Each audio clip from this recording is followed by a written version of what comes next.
Hi, welcome! In this video, I'm going to be talking about the days of October 9th to October 13th, 2015, because these are the days that are leading up to the new moon and the day after. And there's quite a few aspects occurring during these few days, especially a few that are not going to happen very often. So, I had to talk about it. On October 9th, there's a stellium in Virgo that includes Venus, the Moon, Mars, and Jupiter, all opposing Neptune and barely Chiron. Within 5 degrees of Jupiter, but the rest of them are pretty far away, so they don't really count to Chiron, that is. But then the Moon opposes Chiron the very next day on October 10th. But I digress. This stellium is really about finding work that you love, that makes you feel good, that is expansive to who you are and brings you the most energy. And if you're not experiencing work that is giving you those feelings, then you're likely to feel the tensions building about that place or where you're at, basically.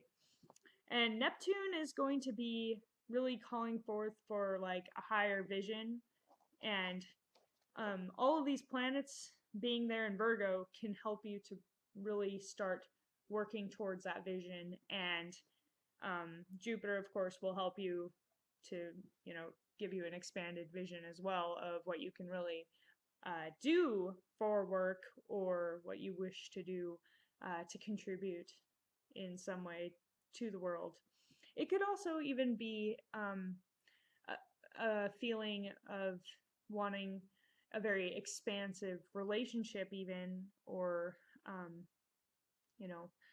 partnership, because Venus and Mars and the Moon are all our main love planets, and then Jupiter being there, it's like really wanting us to step out and be more open to possibilities. So there could be tensions that arise in our relationships as well, but it can help us to really get on the path towards feeling better and more expansive.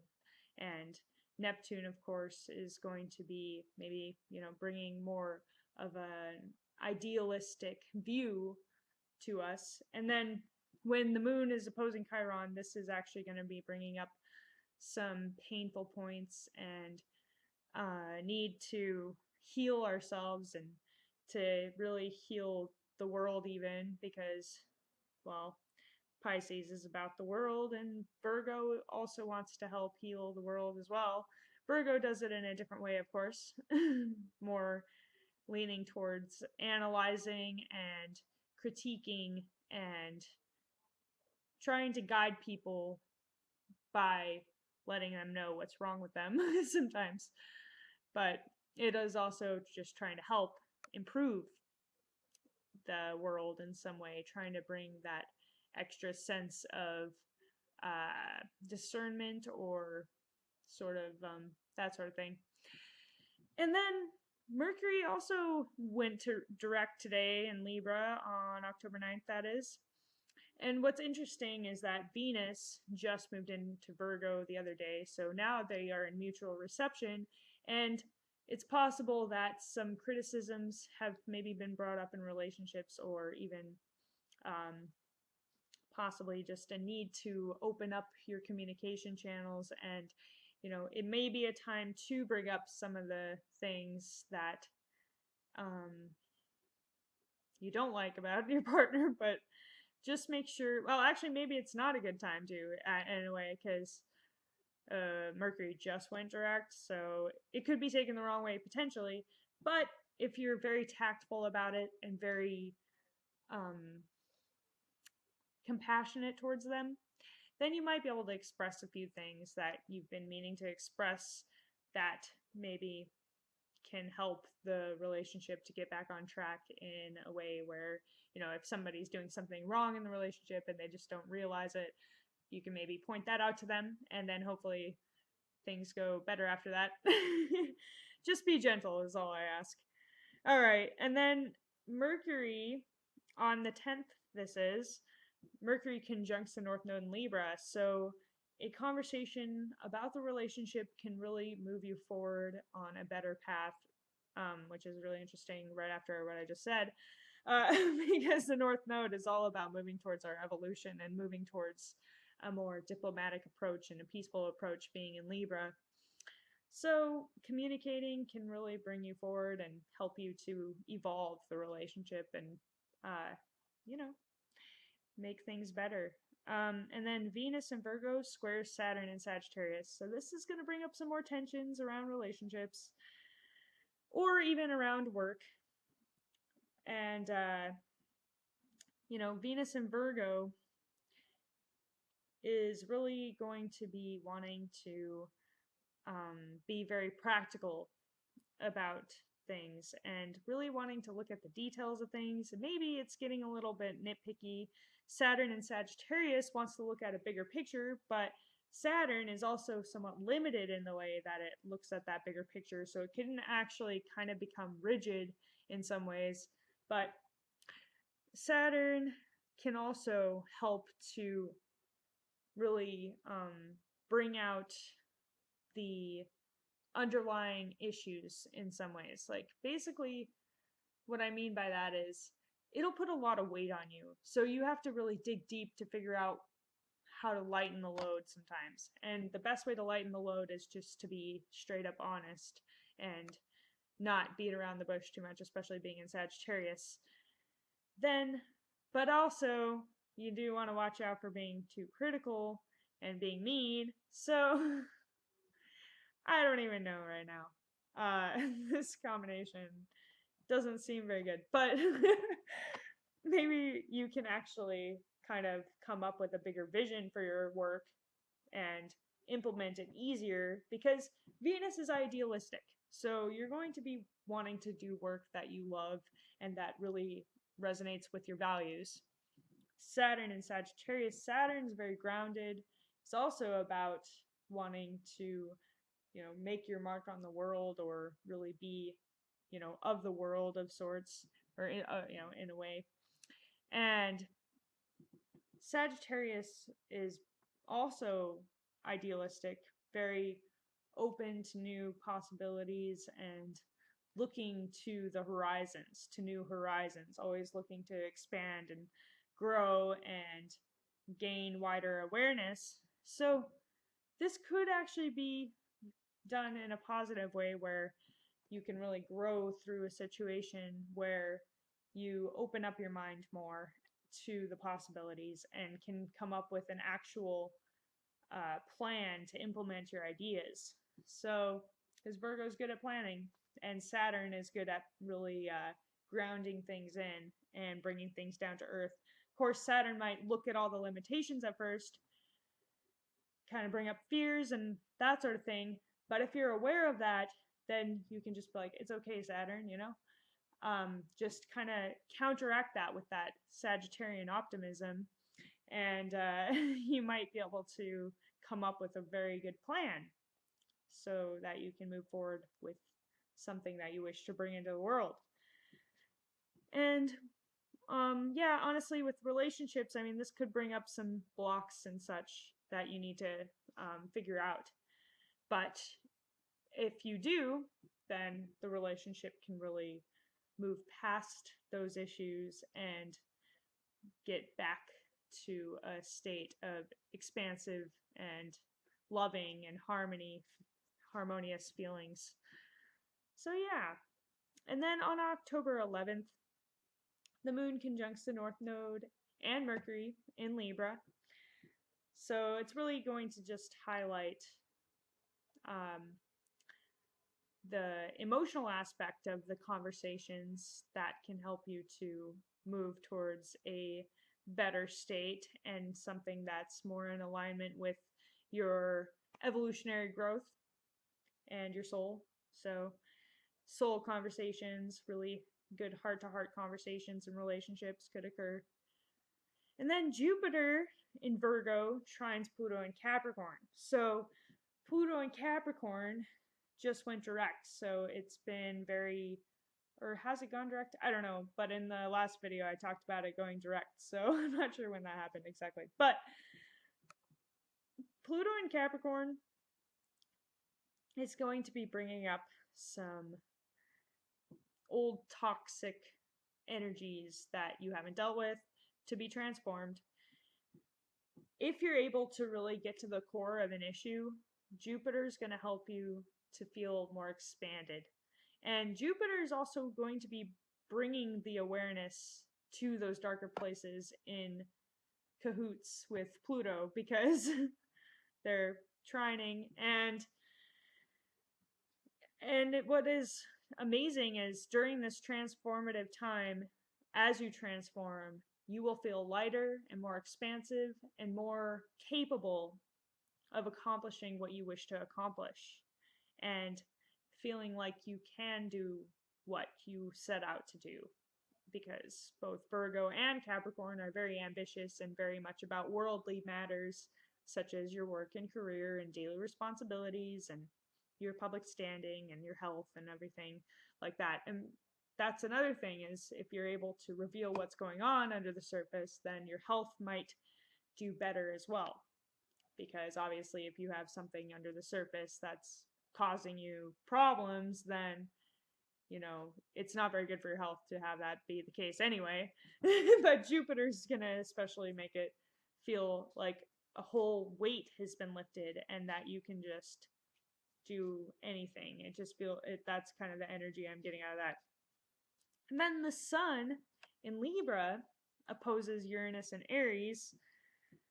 So this is actually a time and then the new moon occurs right after that, still kind of opposing Uranus and Aries. So I want to mention that real quick about that. And then, so with the sun in Libra opposing Uranus and Aries, and then the moon joining, opposing it, it's going to be like a situation of tension where if you're giving too much, you're going to feel it, and you're going to need to be good to yourself too.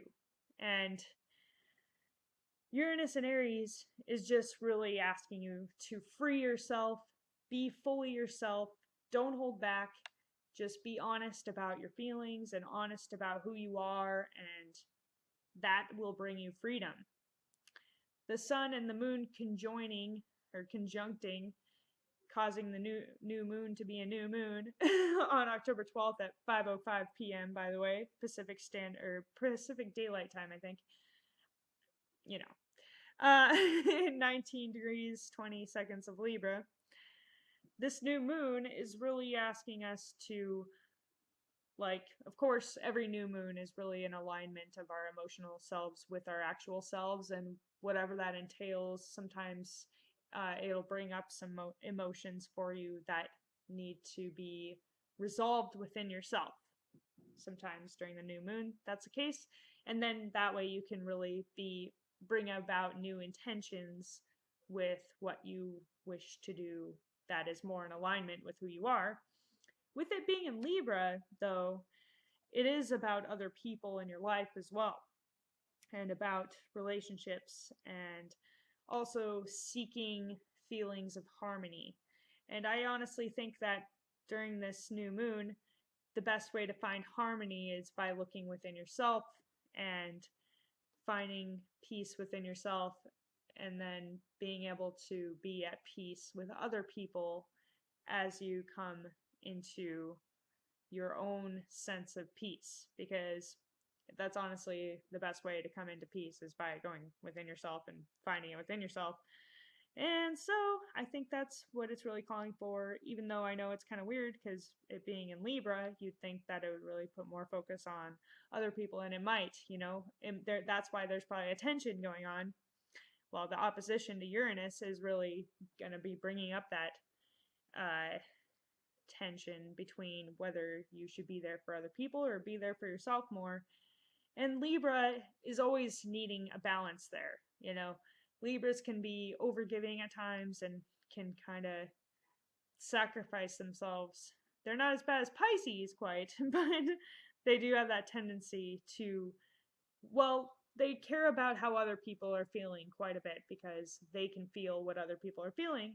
So, and that's why Pisces is like that too. But um, yeah, just feeling what's going on with other people can really cause you to be self-sacrificing because you just, you're empathic. You can feel what's going on. So, I mean, that's the other thing is you might actually kind of get a dose of that on that day as well. So you'll have to be very mindful of what your own feelings are and what other people's feelings are so that you don't do that. But yeah, basically seeking the peace within is really the best advice I can give about that. Moving on, I beat that to death. Okay, October 13th. Mercury in Libra sextiles Saturn in Sagittarius, and then the moon moves into Scorpio later on. So Mercury in Libra sextiling Saturn in Sagittarius. So some serious conversations could be had. Serious conversations, really getting to the core of the issue, and also could be about responsibility or responsibility in relationships even, or maybe even could bring up learning and needing to focus so that you can learn and so that you can expand your mind. And conversations could be very intense but expansive as well. Like the conversation could get really deep and like intense and serious, but there could be elements of really being able to open up your mind to new ideas in that focus. And it's a good time for writing, I would say. A good time to especially like writing in a journal, I think, because of Saturn's nature. You have to really get to the core of your own sort of like authentic voice, I want to say. And so that could actually help you to overcome some blocks, because there could be, like, if you're a writer, there could be a little bit of writer's block on this day, but like writing down just free writing even can maybe help unblock you there, and really just expressing your true truth in a journal can help you to maybe feel like a weight gets lifted doing that. Then the moon moves into Scorpio, causing it to get a little more intense. Scorpio, of course, likes to dig deep and doesn't necessarily like dealing with small talk or niceties necessarily. It's really raw. It wants to get to the core of things. I don't know why I keep talking about the core of things right now. But the moon in Scorpio is gonna have you really feeling some intense feelings, and they can be really good feelings even, especially if you're able to dig deep and release any feelings that are not good feelings. But after you do that, you will be able to kind of reach new levels of emotional awareness and could be very intuitive on this day even, and feel what's going on around you under the surface, what's going on under the surface a lot. But this can actually bring a deeper sense of connection with people and a sense of like merging, and yeah, it can be a very transformative experience. Okay, that's it for today. I hope you enjoyed this video. If you did, make sure to like, subscribe, comment, and share. I really appreciate it. And let me know how your new moon is going. Okay.